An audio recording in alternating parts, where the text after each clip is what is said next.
What's going on, guys? So you're going to advanced camp in the next couple weeks, or maybe even 2018 if you're watching this then. And in this video I'm going to talk about my 1st Regiment 2017 advanced camp experience.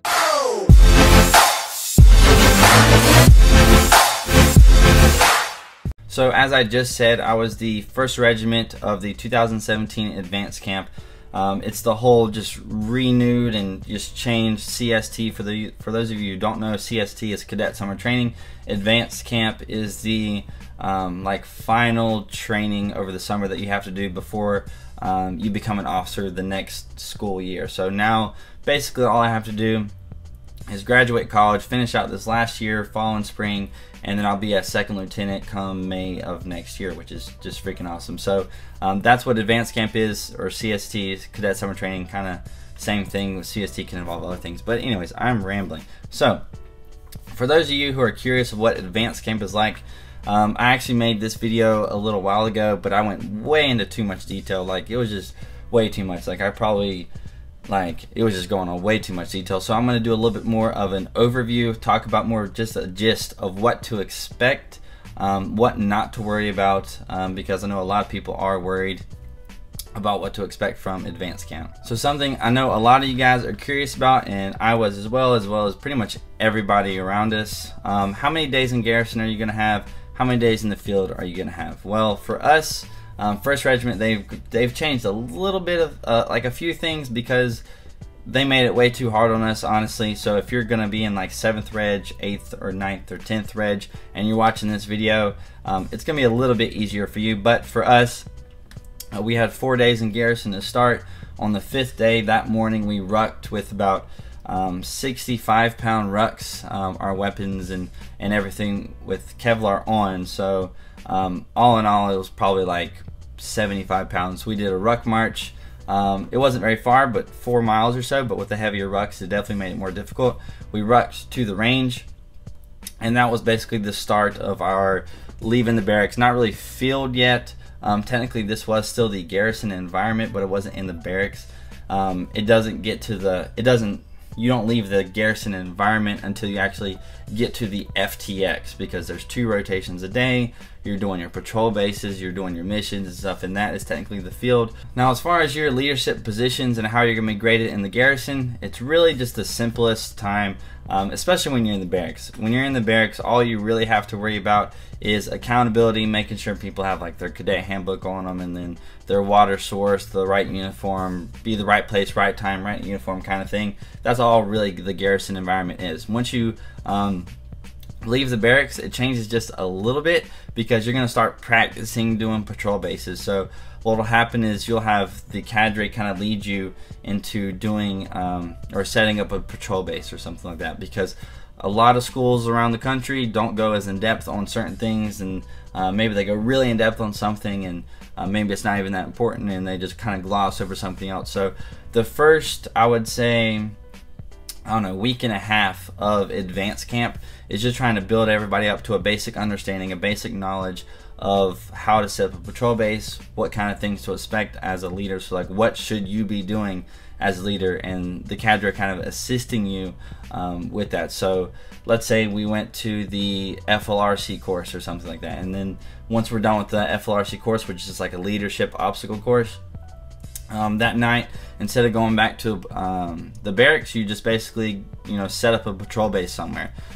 We actually set up a patrol base at the range. So I think it was, yeah, so after actually qualifying, so we zeroed, the next day we qualified, and then that night after we qualified, we actually set up a patrol base just like in the grass on the field, just like a literal walkthrough of how to set up a patrol base, because this is really important.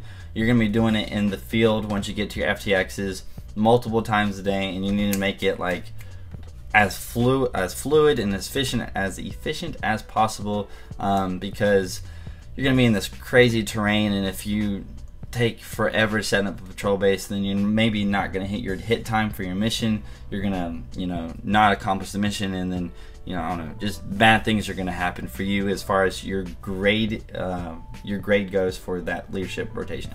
Something that I definitely want to mention in this video is all of the classes that you're going to have and all the things you're going to be tested on. So a lot of you guys know going into this advanced camp that you're going to be tested on TCCC, which is like first aid. You're going to be tested on call for fire. You're going to be tested on, you know, putting on your MOP gear, so your gas mask and the rest of the gear. You're going to be tested on all these different things, right? And a lot of you guys are worried. A lot of you guys are like, oh my gosh, we've never done call for fire at my school before. We've never done anything with a radio. I don't know what the heck we're supposed to do with this. I don't know, you know, if I'm going to pass. I don't think I'm going to pass because I don't know what to do. You know, the cadet handbook is just so big. There's so much stuff to learn in there. I don't really know what to do, right? A lot of you guys are worried about stuff like that. A lot of my friends in my platoon were worried, but fear not, everybody. You're going to have classes on everything. So at advanced camp, you are going to have a class on exactly what to expect, exactly what you need to know, exactly what you need to do for that test. So for example, the first aid, you will literally have somebody show you exactly what you're going to do, right? Then you're going to practice it. Then you're going to get tested on it. Okay, so there's gonna be like a dummy on the ground. You're not gonna do it with a real person unless they've changed that. There's gonna be a dummy on the ground. There's gonna be an actual like medic or somebody who's gonna show you what to do, and then you're gonna practice it. Then you're gonna do it. All the while for the days leading up, you're gonna have medics with each company, and then they're gonna be teaching you guys basic things. So throughout the entire process leading up to the test, maybe once or twice you're going to have little classes just here and there. So let's say you're at the range, you're waiting to shoot, or you just got done shooting. There's going to be some kind of class on land nav. There's going to be a class on call for fire. There's going to be a class on TCCC. You get to go to that, and you'll kind of build up your base knowledge. And then literally the day of each test, so with the exception of land nav, the day of the call for fire test, the day for the TCCC test, you will have a class prior to that that literally just says, hey, this is what you need to do. If you do it, after you practice a few times, when you actually get tested, you're going to be fine. So there was, I don't think anybody that failed the TCCC. There was definitely people that failed the call for fire because it's like a test, and if you miss like a few numbers, or if your grid coordinates are off, you're going to fail that part. But it's really not that difficult. You'll retest immediately after that. If you fail that retest, then you'll retest at a later time during camp. Now, another thing that I should probably note with this is the LDRB board, which is basically if you fail so many things, if you fail call for fire like 3 or 4 times or however many times, you're going to go to like an LDRB board, which is basically whether or not they look at you and they say, you know, this cadet has done great, you know, they're going to branch as a nurse. Why the heck do they need to know call for fire? So they failed call for fire. What's the big deal? They're going to be a nurse. They're going to be, you know, XYZ.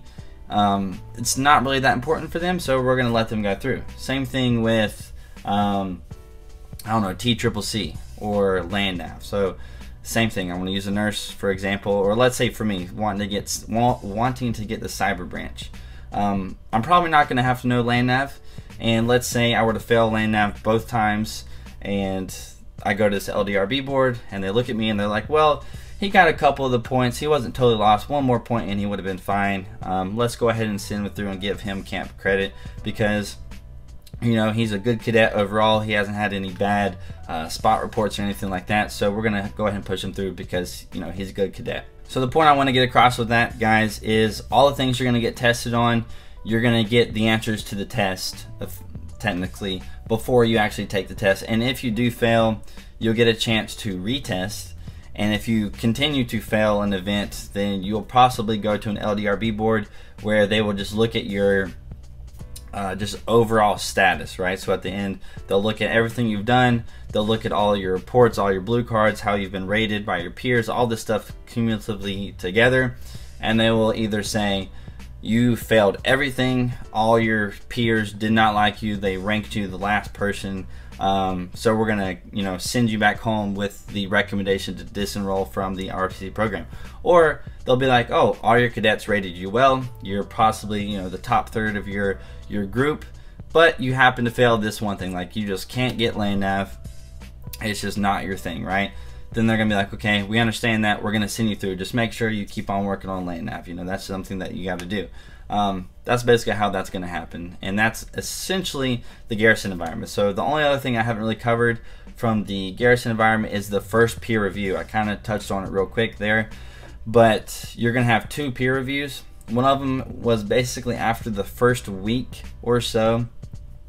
So basically what you do is you get a sheet of paper that they give you and you fill it out, and you do a peer review for each person in your squad. You don't do one for the whole platoon, you do one for each person in the squad to exclude yourself. And then what you do is you rank each person in the squad from, for example, for me, there was 9 people in my squad, and I ranked them from 1 to 8. So excluding myself, I didn't do it 1 to 9 and put myself as like number 1 or something. You rank them from 1 to 8. You rank them green, amber, or red on all the different core competencies, and then you have basically space for about 2 sentences if you write small, or 1 sentence if you write larger, of an example of why you gave them a green, why you gave them a red, why do they suck at, why does their character suck, basically, or why is their character good, why is their motivational abilities good. So you can talk about an example where the cadet was like, trying to motivate everybody in the platoon, or during the ruck march they're just pushing people on and doing positive things. So this peer review is something that is really important for your overall grade. So at the end of camp, whenever they rate you from 1 to, for example for us, from 1 to 38, so those 38 people in my platoon, from 1 to 38, they literally will rank everybody.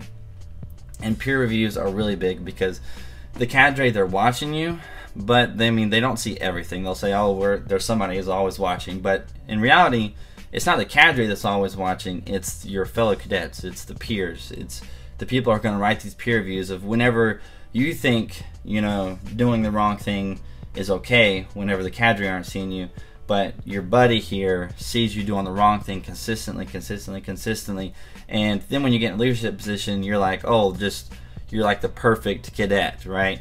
That's going to show up on your peer review. I guarantee you, if you think that whenever you're not in a leadership position and you can just like treat people like crap, not listen to the people who are in leadership, if you think you can do that and then go into a leadership position, whether it's a squad leader, a PL, or a PSG, and number 1, expect people to respect you, that's not going to happen, and expect people to not put it on your review, it's not going to happen. There was this one cadet that we had that he was a really good cadet overall, but the way he was when he wasn't in leadership versus the way he was when he was in leadership was just totally different, right? Totally different. His leadership abilities could be a little bit better whenever he was in leadership. He was a little bit douchey, I guess. A little bit, he didn't show any empathy whenever he was given his commands and stuff like that. So that put him more at the bottom of the entire platoon, just because of the way he acted when he was and wasn't in leadership. So now I'm going to talk about the field. There is a cadre-led FTX, which is 3 days. Then there is a FTX 1, which is 4 days, and FTX 2, which is 4 days. In between each of those FTXs, you will have basically a refit day where you go to one of these fobs and you take a shower for the first time in a few days. You get actual hot chow because you've been eating MREs 3 times a day for the past forever, it feels like. So it's basically just a refit day where you get to rest for a little bit. You don't really sleep in, but you're kind of just chilling around, not doing any physical activity, so you get to rest, right? You get your company outboard, that's kind of what you do. So it's not too complicated. These FTXs, 2 missions a day. You're going to have 2 leadership rotations a day. So the way this is going to work, it depends on your cadre, because I remember our cadre was talking about doing it one of 2 different ways, but the way we did it was we had a leadership assigned in the morning. So you would wake up, they would assign the leadership, so the PL, the PSG, and then the squad leaders. And then after the first mission, which would usually be over around 12 o'clock, so around 1200, the first mission is supposed to be over, pretty much no matter what. If you're not anywhere close to finishing the mission, and you know the 1200 hit time comes, then they're just gonna call index. They're gonna, you know, cut the whole mission, and then you're gonna, you know, consolidate. You're gonna do your AAR after each mission. So after each mission, you should do an AAR. But let's say you're really close to finishing the mission, maybe just 15 more minutes and you'll be done. You'll, you know, the ambush will start, or you'll conduct the raid. You're just on that time.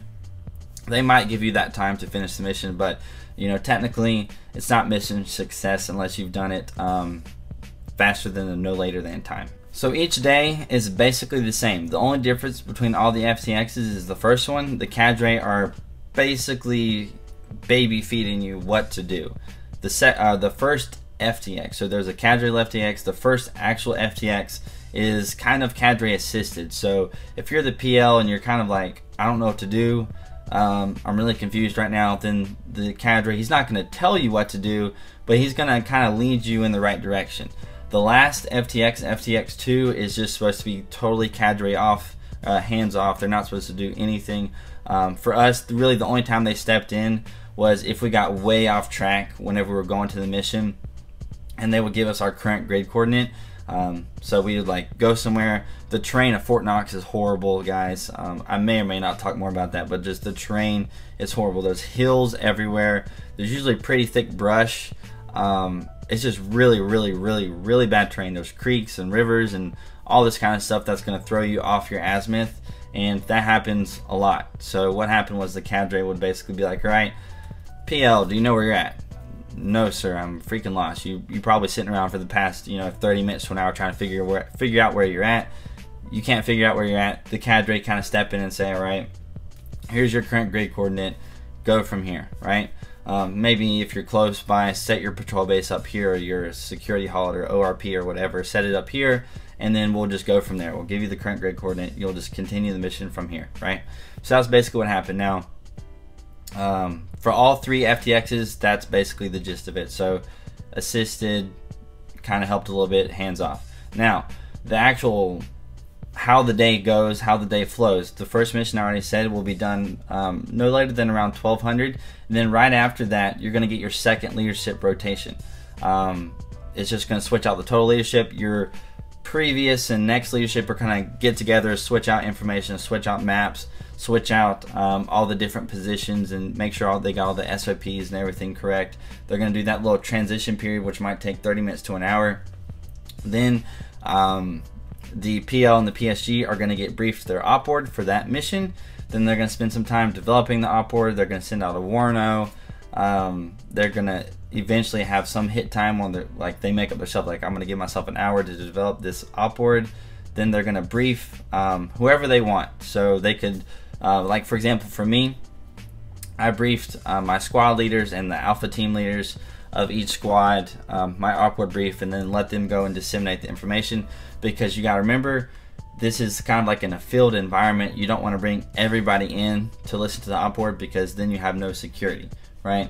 So same thing, then you'll conduct rehearsals usually after the op board, and you've disseminated all of the information. The team leaders know what's going on. The average just riflemen or whatever, they know what's going on. Your assault support security squads, they know what to do, and then from that time you're going to step off and do your mission. After the second mission in the day is over, you're basically going to set up your patrol base, and you're going to begin your priorities of work. So your priorities of work, you guys should know what those are, but like weapons maintenance, security, food and water resupply. People need, if you're lucky enough to be near a place where there are latrines and porta potties, they'll probably send out set up some kind of group system to go and do that. Other than that, you're gonna have to dig a hole in the woods and go crap in it.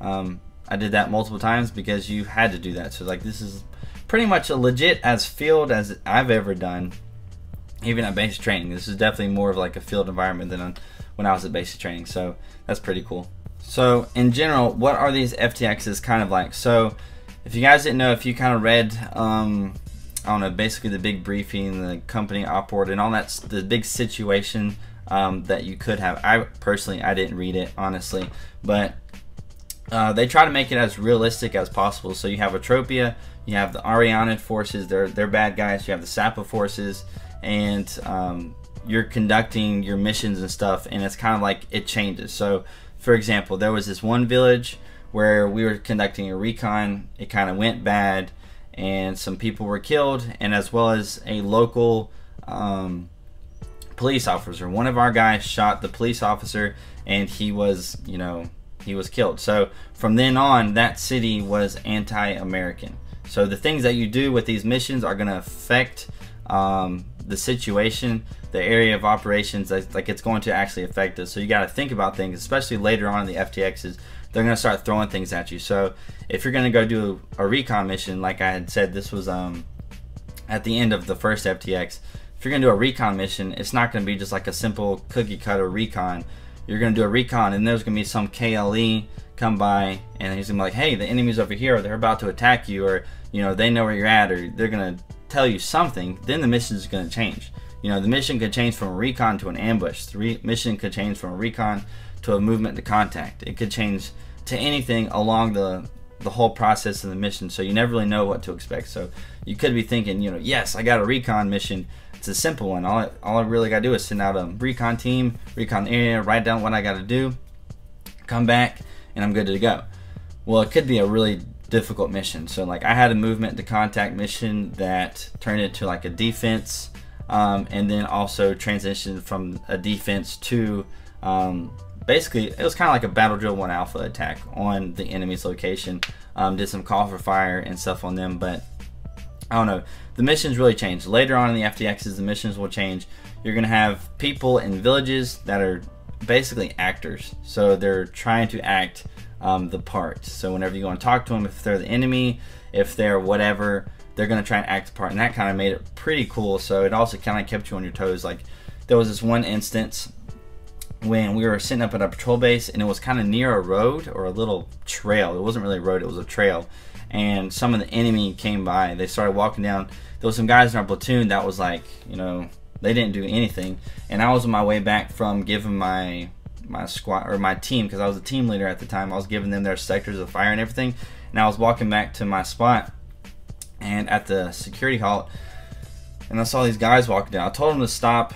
Probably should have just shot them straight off the bat. You know, they said I should have just went ahead and killed them or whatever, because they had, you know, weapons. But I yelled at them, told them stop. Then once I did that, they ran and they took off. Killed one of them, and then one of them got away. Then they knew where our position was, and then that kind of destroyed that mission, right? So because we let one of the guys get away, one of the enemies, basically it compromised our position, compromised our mission, and we basically had to just leave at that point. So that was kind of just a thing. But yeah, so the missions kind of change. It's kind of, they're trying to make it more realistic. They're trying to see how well you think. So if you're in a leadership position during these situations, during these missions, and something like that happens, they're gonna look at you like, PL, what are you gonna do? What's the next step? You know, are you gonna leave here? Because, you know, they could be telling us, they could be telling the enemy where we're at right now. They could be setting up mortars. You know, what are we gonna do? Are we gonna go and try and attack them still? Are we gonna go and try and do, you know, X, Y, Z? So they're really looking at you to see how well you can think. Now, they're not supposed to be grading you on your tactics and how well you create some kind of elaborate, awesome plan to destroy the enemy. What they're really grading you on is how well you, how quickly you can think and make decisions, and then communicate those decisions to your squad leaders, and communicate those decisions all the way down, and actually have a successful mission. So if you have a successful mission, that's good, right? If you don't have a successful mission, then if you're the PL, something went wrong on your part, and yeah, that's probably going to show up on your report. Now that this video is almost over, it's been going for a little while, I'm going to talk about the last few days. The last few days was basically the 12-mile ruck march, which our company, Delta Company, was the only one to do a release ruck. The other companies had to do a ruck in formation, which just sucks. Like, I'm so happy we got to run it. We did the rappel tower, the confidence course, family day, graduation, and now I'm home. So the last few days was not very difficult at all. We actually only rotated the leadership positions like 3 times. Like, I was a squad leader for like 3 or 4 days or something like that, which, I mean, it wasn't that bad because it was just the last few days, and it just wasn't that bad. So during this time, you're gonna get your final evaluations, you're gonna get your final counseling, all that stuff, and you're gonna do your final peer review as well. So throughout all the FTXs, you're gonna review, you're gonna get to know your peers a whole lot better. You're gonna do the final peer review, which will go into your final evaluation. So that's it for this video. I try to make it as detailed and as much of an overview as possible. So a lot of stuff happened last month.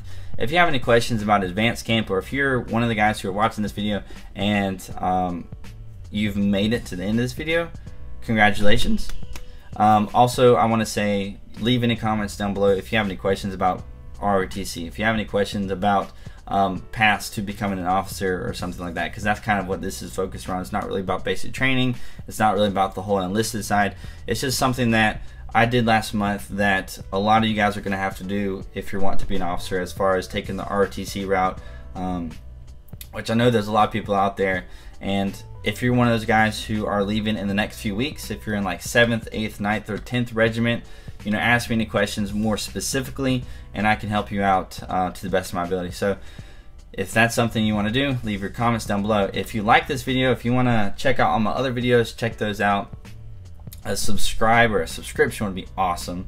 That'd just be really cool. I'm kind of blown away by the support you guys have given me, but you know, the whole like, comment, subscribe thing, that's the usual. You know, do that because, you know, I don't know, if you enjoyed the video, and I will see you guys later.